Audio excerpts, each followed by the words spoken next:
கண் திருஷ்டியை பற்றி நீங்கள் ஆல்ரெடி பதிவு கொடுத்துருக்கீங்க. இருந்தாலும் கண் திருஷ்டி நிறைய விதங்களில் மக்களை தாக்குது இல்லையா?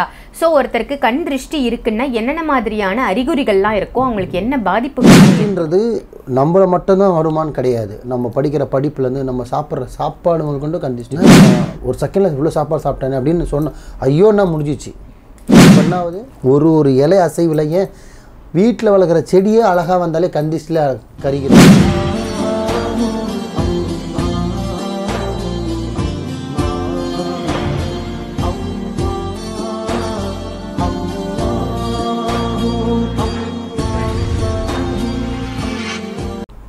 மருஜன்ம நேயர்கள் அனைவருக்கும் அன்பான வணக்கங்கள். இன்னைக்கு நம்ம யாரை சந்திக்க வந்திருக்கோம் அப்படின்னு பார்த்தீங்கன்னா, காவாங்கரை புழல் காவாங்கரை ட்ரிபிள் எம் டவர்ஸில் இருக்கக்கூடிய மாலிக் பாய் அவர்களை தான் சந்திக்க வந்திருக்கோம். வணக்கம் பாய். வணக்கம்மா. நல்லா இருக்கீங்களா? நல்லா இருக்கேன். நீங்க நல்லா இருக்கீங்களா? நல்லா இருக்கேன் பாய். நிறைய புது விஷயங்கள் மக்களுக்காக தினம் நீங்கள் சொல்லிட்டு வரீங்க. இன்னைக்கான டாபிக் என்ன அப்படின்னு பார்த்தீங்கன்னா, கண் திருஷ்டியை பற்றி நீங்கள் ஆல்ரெடி பதிவு கொடுத்துருக்கீங்க. இருந்தாலும் கண் திருஷ்டி நிறைய விதங்களில் மக்களை தாக்குது இல்லையா? ஸோ ஒருத்தருக்கு கண் திருஷ்டி இருக்குன்னா என்னென்ன மாதிரியான அறிகுறிகள்லாம் இருக்கும், அவங்களுக்கு என்ன பாதிப்புகள்லாம் ஏற்படும்? ரொம்ப பெரிய வார்த்தை கேட்டீங்க.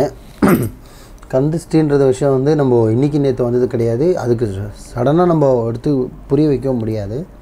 அந்த வகையில் கண் திருஷ்டி அப்படின்னா அது இருந்தால் ஒரு தனிப்பட்ட மனிதனுக்கு பாதிப்பு எதெல்லாம் காட்டும் அப்படின்னு பார்த்திங்கன்னா அறிகுறின்னு சொல்லுவாங்க இல்லையா? அது நம்மளுக்கு எந்தெந்த அறிகுறி வச்சு நம்ம தெரிஞ்சுக்கலாம் நம்ம கண் திருஷ்டியில் பாதிக்கப்பட்டிருக்கோம் அப்படின்னா, ஃபஸ்ட்டு குடும்பத்தில் பார்த்திங்கன்னா ஹஸ்பண்ட் ஒய்ஃப்குள்ளே சண்டை தான் முதல்ல வரும். நான் நிறைய வீடியோவில் சொல்லியிருப்பேன். கண் திருஷ்டினா முதல்ல பார்த்திங்கன்னா கணவன் மனைவி தான் தாக்கும். ஏன் அப்படின்னா அவங்களுக்குள்ளே இருக்கிற அந்த ரிலேஷன்ஷிப் கட் ஆகும், அவங்களுக்கு ரெண்டு பேருக்குள்ளே அந்த அன்னுன்யம் கட் ஆகும், அவங்க ரெண்டு பேருக்குள்ளே வந்து பார்த்திங்கன்னா பிரிவினை வரும், சண்டைகள் வரும். நீ என்ன சொல்கிறது நானாக செய்கிறது கொண்டு லாஸ்ட்டில் பார்த்திங்கன்னா ஒரு கட்டத்தில் பிரிஞ்சு நிற்கிற மாதிரி வந்து நிற்கும். அது சில பேர் நினைப்பாங்க கண் திருஷ்டியால் குடும்பம் பிரியுமான்னு கேட்டால் ஃபஸ்ட்டு குடும்பம் தான் பிரியும். அதில் மாற்று கருத்தே கிடையாது. ஏன் அப்படின்னா சில பேர் பார்த்தீங்கன்னா இந்த தமிழில் சொன்னால் பொச்சரிப்பால் ஆளுங்களாம் சில பேர் இருப்பாங்க. பொறாமை பொச்சரி பண்ணுவாங்க. அதெல்லாம் நிறைய பேர் இருப்பாங்க. அவங்க மத்தியில் பார்த்தீங்கன்னா நம்ம வந்து ஒரு பேராக ஒரு ஜோடியாக கணவன் மனைவியாக ஒரு வண்டியிலையோ ஒரு கார்லேயோ ஒரு பைக்லேயோ ஆப்போசிட் பர்சன் மாதிரி போகும்போது பார்த்திங்கன்னா சில பேர் அதை வைத்தறிச்சல்லுவாங்க. இப்போ யார் படாமல் இருக்காங்க, நம்ம மற்றவங்களை குறை சொல்ல விரும்பல, சில பேர் இருக்காங்க அந்த மாதிரி. அப்படி இருக்கும்போது அந்த கண் திருஷ்டி அங்கேருந்து தான் ஸ்டார்ட் ஆகும். ஒன்று ஃபஸ்ட்டு குடும்பத்தில் காட்டும். ரெண்டாவது பார்த்திங்கன்னா தொழில் ரீதியாக சரிவுகள் அதிகமாக வரும்.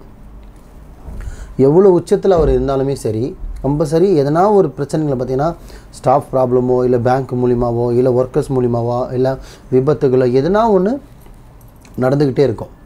இது தனிப்பட்ட மனுஷனுக்கு நடக்க வேண்டிய விஷயம். ஒன்று ஃபேமிலியிலாகவும், ரெண்டாவது பிஸ்னஸில் வரும். இப்போ மூணாவது பார்த்திங்கன்னா அதே கண் திருஷ்டி வந்து வாகனம் வாங்கியிருந்தோம் அப்படின்னா ஒரு காரோ ஒரு பைக்கோ ஒரு ஆட்டோவே வச்சுக்கிங்களேன். ஏன் கார் பைக் கூட போகிறீங்க, ஒரு சராசரி மாதிரி ஒரு ஆட்டோவே வாங்கியிருந்தால் கூட சில பேர் வாயிலையோ சில பேர் கண்ணில் பட்டாங்க அப்படின்னா அந்த வண்டிகள் பார்த்திங்கன்னா வாகனம் விபத்தில் போய் முடியும். வாகனம் 2 நாளில் ஆக்சிடெண்ட் ஆகும், 3 நாளில் ஆக்சிடெண்ட் ஆகும். நின்றுட்டுருக்க வண்டி ஸ்டாண்ட் தட்டி தவறி அதுவே ஆட்டோமேட்டிக்காக விழுவும். நம்மள தப்பே இல்லாமல் டக்குன்னு ஒருத்தன் சடனாக வந்து இடிப்பான். ஸோ புது வண்டி தான் நல்லா பாருங்களேன், வண்டி செட் ஆகிடுச்சு கைக்கு ஓட ஆரம்பிச்சுன்னா ஓடிக்கிட்டே இருக்கும் வருஷம் கணக்கில். ஆனால் புதுசாக வாங்கி சில பேர் பார்த்திங்கன்னா 3 நாளில் 5 நாளில் 10 நாளில் விபத்து ஆகுறது, வண்டி வாங்கணுன்னா டூருக்கு போகிறோன்னு உயிர் பிரியுது, இந்த மாதிரி பிரச்சனைகள்லாம் வரும். எல்லாமே பார்த்திங்கன்னா வண்டி வாங்கும்போதும் அதுக்கு தான் சொல்கிறது. ஒரு வண்டி வாங்கினா சரி, எந்த சமுதாயத்தில் இருந்தாலும் சரி, இப்போ எங்கள் சிலத்தில் என்ன பண்ணால் வண்டி வாங்கினா அல்லா பேரில் சாப்பாடு கொடுக்கணுன்னுவாங்க, அவளியாக்கள் பேரில் சாப்பாடு கொடுக்கணும்னு சொல்லுவாங்க. இப்போ ஹிந்து வகையில் பார்த்திங்கன்னா என்ன பண்ணணும், வண்டி எடுத்து போய்ட்டு பாடிகட் முனீஸ்வரன் கோவிலில் பார்த்திங்கன்னா எங்கெங்கே அந்த எல்லைக்குள்ளே ஒன்று இருக்கும், அந்த மாதிரி இடத்துல ஒரு பூஜை மாதிரி போட்டு எலுமிச்சப்பழம் ஏற்றிடணும். அப்படி அவங்களோட ஐதீகம். இப்போ கிறிஸ்தவர் என்ன பண்ணுவாங்கன்னா ஒருத்தர் ப்ரேயர் பண்ணுவாங்க. அந்த மாதிரி ஒரு கேட்டகரி ரிலீஜனில் அந்த மாதிரி பண்ணிக்கிட்டோம் அப்படின்னும் போது அந்த வரக்கூடிய கண் திருஷ்டி நம்ம தவிர்க்கலாம். ரொம்ப சிறப்பாக புரியுதுங்களா? ஏன்னா கண் திருஷ்டின்றது நம்மளை மட்டும்தான் வருமானு கிடையாது. நம்ம படிக்கிற படிப்புலேருந்து நம்ம சாப்பிட்ற சாப்பாடு முதல் கொண்டு கண் திருஷ்டி வரும். நல்லா பாருங்கள், நல்லா ஒரு 5 பேர் முன்னாடி வயிறு நிறைய நீங்கள் சாப்பிடுவீங்க. ஆனால் மறுநாளே பார்த்தீங்கன்னா கம்பல்சரி லூஸ் மோஷன் ஆகிடும். மறுநாள்லேருந்து பார்த்தீங்கன்னா ஒரு 10 நாளைக்கு சாப்பாடு இறங்காது. என்னடா இது 5 பேரில் 5 கண்ணு வச்சா 5 பேர் கண்ணு வைக்கலாம், 5ல் ஒருத்தன் கண்ணு வச்சாலும் போச்சு. என்ன ஒரு செகண்டில் இவ்வளோ சாப்பாடு சாப்பிட்டேனே அப்படின்னு சொன்னேன். ஐயோ நான் முடிஞ்சிச்சு. அப்போ என்ன ஆகுது? ஸோ அதுக்காக தான் பாருங்கள் முன்னோர்கள்லாம் பார்த்திங்கன்னா விருந்தாளியோ சொந்தக்காரர் வரும்போது சாப்பிட மாட்டாங்க. ஒன்று அவங்க வரத்துக்கு முன்னாடி சாப்பிட்ருவாங்க, இல்லை வந்து போனதுக்கப்புறம் சாப்பிட்ணும். சாப்பிட்டுட்டே வந்தாலுமே எவ்வளோ பெரிய சொந்தமே இருந்தாலும் சரி, ஒரு 2 நிமிஷம் இருங்கன்னு சொல்லிட்டு நீங்கள் சாப்பிட்டு முடிச்சுட்டு எந்திரிச்சு போகணுமே தவிர பாதி சாப்பாடுல எந்திரிக்கவும் கூடாது. வரவங்களை நீங்கள் வெயிட் பண்ண சொன்னால் வெயிட் பண்ண போகிறாங்க, கூட்டம் நடு வீட்டில் உட்கார வச்சிடவும் கூடாது. சாப்பிட்டுட்டு இருக்க வேலையில் அது குழந்தைங்க சாப்பிட விட்றீங்க, இல்லை நீங்கள் சாப்பிட்றீங்க, இல்லை குடும்பமாக சாப்பிட்றீங்கன்னா கூட ஒரு அந்நியரால் வெளியால் வந்தாங்கன்னா ஒரு 2 நிமிஷம் வெயிட் பண்ணுங்கம்மா வந்துடணும்னு சொல்லிட்டு முடிச்சுட்டு போகணும். அதுவும் கண்டிஷ்டி தான். குழந்தைங்களுக்கு துணி போட்டு விட்டாலும் கண்டிஷ்டி தான். ஒரு இலை அசைவில் ஏன் வீட்டில் வளர்க்குற செடியே அழகாக வந்தாலே கண்டிஷ்டில் கருகிறோங்க. அம்மாவா இல்லையா? உண்மைதான். என் மரம் வளர மாட்டேன் போகுதுன்னு நினச்சா கூட போச்சு. ஏன் முடி பெண்களுக்கு முடி கண்டிஷ்டி வச்சாலே முடி கொட்ட ஆரம்பிச்சிடணும். இதெல்லாம் நானும் என் தாத்தாவும் எழுதுனது கிடையாது. இதெல்லாம் முன்னோர்கள் சொல்லிட்டு வர்றது தான். இல்லை இந்த மாதிரி நான் இருக்குன்னு இது சயின்டிஃபிக்காக பார்த்தீங்கன்னா இதெல்லாம் ஒன்றுமே இல்லைன்னுவாங்க. இருக்குன்னா இருக்குது, இல்லைன்னு நினச்சா இல்லை.